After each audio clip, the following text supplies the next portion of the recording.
Hello student, welcome back to Biobytes. I hope आप सब अच्छे होंगे और मुझे इस बात की खुशी है कि बहुत से स्टूडेंट ने सही आंसर दिया है।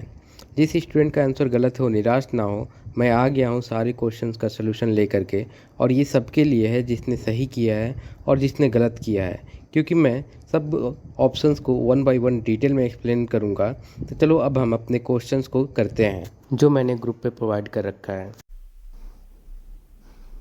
Question number 1 है which one of the following cells found in the testes of mammal secrete male hormone? Option A है लीडिंग सेल, ऑप्शन बी है सर्टोली सेल, ऑप्शन सी है इपिथेलियल सेल, ऑप्शन डी है spermatocyte. बच्चों इसका answer सही होगा option a leading cell. देखो आप लोग स्टार्टिंग क्वेश्चन है लीडिंग सेल से लीडिंग सेल से synthesize and secrete testicular hormone. Option B है सर्टोली सेल। सर्टोली सेल्स भी अपने टेस्टिस से पाया जाता है, बस इसका काम होता है नरिशमेंट प्रोवाइड करना। Option three epithelial cell. Epithelial cell जो आउटर मोस्ट सेल होता है, लेयर होता है, उसको हम लोग एपिथेलियल सेल कहते हैं। ऑप्शन डी है स्पर्मेटोसाइट्स। स्पर्मेटोसाइट्स की फॉर्मेशन बच्चों जब स्पर्मेटोजेनेसिस होता है उस टाइम होता है। नेक्स्ट क्वेश्चन है question number 2 fabricated funnel is.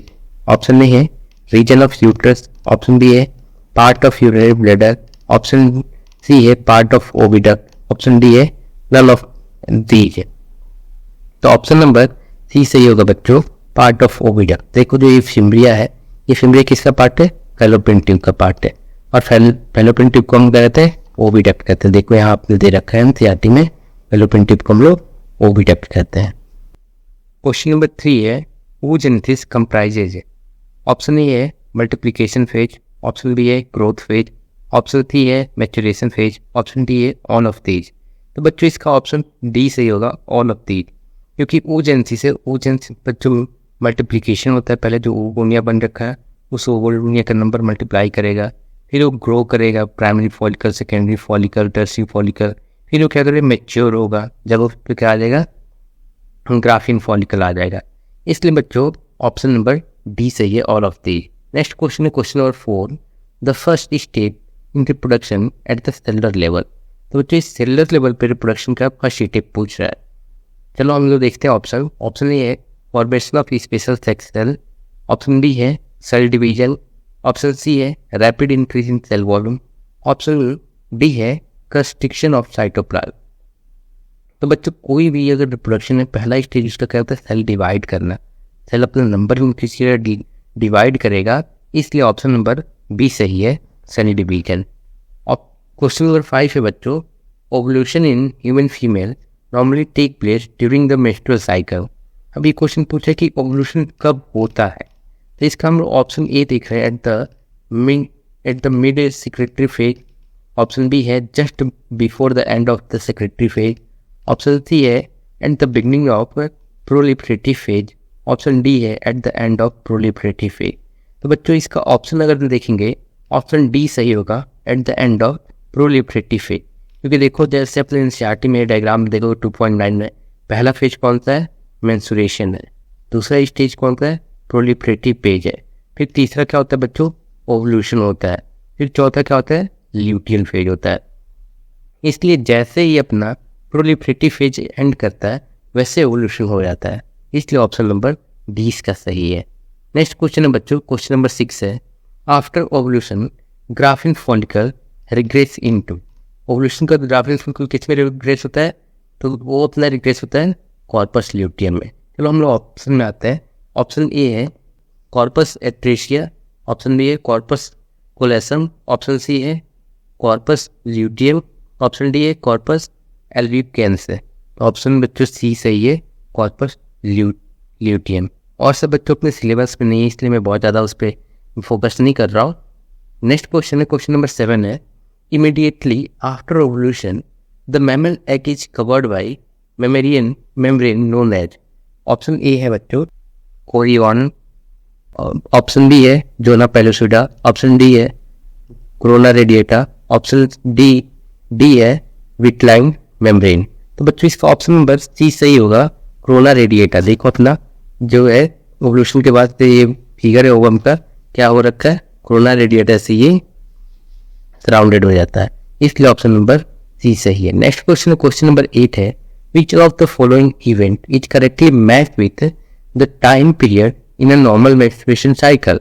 तो बच्चों ऑप्शन ए है release of egg 5th day, option B है इंडोमेट्रियम रीजनरेट 5 to 10 डे पे, ऑप्शन सी है endometrium secrete nutrient for implantation 11 से 18 दिन पे, ऑप्शन डी है rise in progesterone level 1st to 15 level.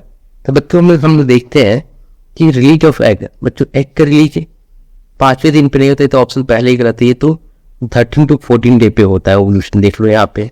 Next है इंडोमेट्रियम रीजनरेट, तो ये ऑप्शन सी है, ऑप्शन नंबर बी सही है, इंडोमेट्रियम 5 से 10 दिन में रीजनरेट हो जाता है, इसलिए इसे हम लोग प्रोलिफरेटिव फेज कहते हैं।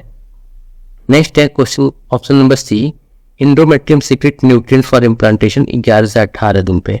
तो बच्चों इंडोमेट्रियम 11 से 18 दिन पे कोई भी न्यूट्रिएंट सीक्रेट नहीं करता है। सिक्स है option rise of progesterone level 1st to 15 day पे। 1st to 15 डे पे देखो वो कहीं भी प्रोजेस्टेरॉन लेवल राइज नहीं कर, एकदम स्ट्रेट लाइन है प्रोजेस्टेरॉन का, और ग्राफ देखोगे तुम, इसलिए ऑप्शन नंबर बी सही है। नेक्स्ट क्वेश्चन है question number 10, the growth of corpus luteum is initiated by. तो बच्चों NH के कारण कॉर्पस ल्यूटियम का ग्रोथ होता है, ठीक है बच्चों। फिर क्वेश्चन नंबर अपना 9 है लेवल द पार्ट, ये कुछ पार्ट दे रखे हैं उनको लेवल करना है। तो बच्चों हम देखते हैं अपने NCERT का ही डायग्राम है, उसे लेवल करना है।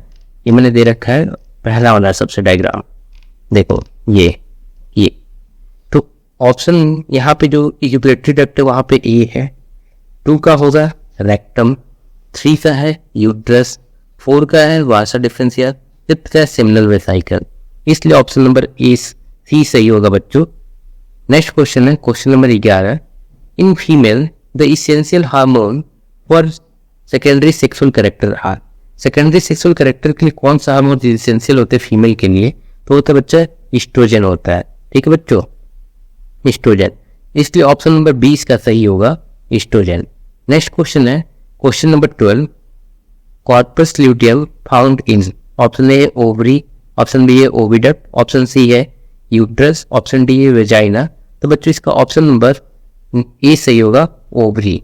नेक्स्ट क्वेश्चन है testosterone is secreted by. First option है बच्चों, फर्स्ट ऑप्शन है मास्ट सेल, सेकेंड ऑप्शन है सर्टोली सेल्स, थर्ड ऑप्शन है कफर सेल्स, फोर्थ ऑप्शन है लीडिंग सेल। तो बच्चों इसका आंसर सही होगा लीडिंग सेल, क्योंकि लीडिंग सेल से क्या करता है टेस्टोस्टेरोन को सीक्रेट करता है।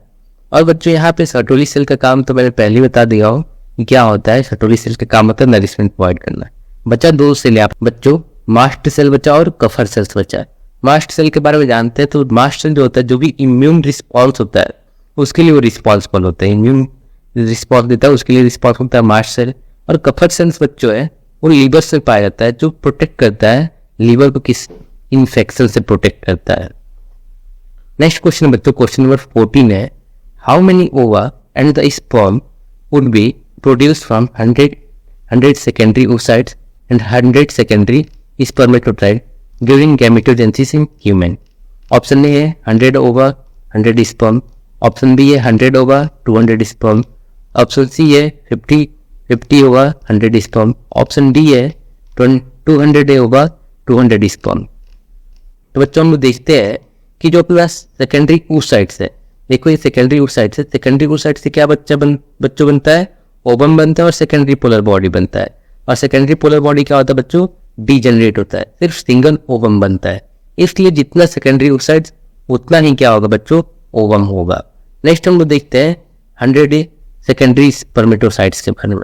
ये सेकेंडरी स्पर्मेटोसाइट्स हैं, तो एक स्पर्मेटोसाइट डिवाइड करता है तो 2 पार्ट में उसका डिवीजन होता है, क्योंकि यहाँ पे सेकेंड म्यूटिक डिवीजन चल रहा है और सेकेंड म्यूटिक डिवीजन में एक पेरेंट से 2 ऑफस्प्रिंग्स आते हैं, ठीक है बच्चों। इसलिए यहाँ पे 100 सेकेंडरी स्पर्मेटोसाइट से 200 स्पर्म सीक्रेट होंगे, इसलिए ऑप्शन नंबर अपना बी सही है 100 ओवर 200 स्पर्म।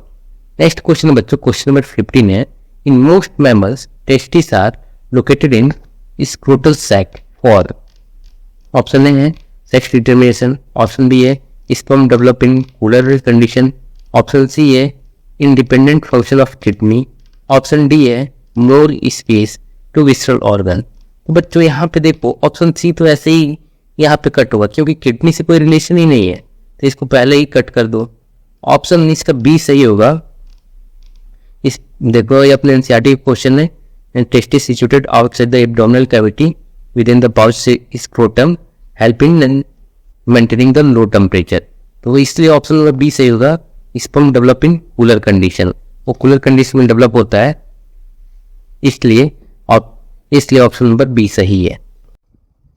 तो बच्चों मैं अपने सारे क्वेश्चन का डिटेलिंग दे दिया हूँ और हम लोग ऐसे ही हंसते खेलते मुस्कुराते हुए बायोलॉजी में महारथी बन जाएंगे और एग्जाम में बहुत अच्छे नंबर आएंगे। और अगर वीडियो पसंद आए तो लाइक करें, सब्सक्राइब करें, अपने दोस्तों को शेयर करें। आज के लिए इतना ही, फिर मिलते हैं अपने नेक्स्ट वीडियो में जल्दी ही। तब तक के लिए tata bye bye, take care.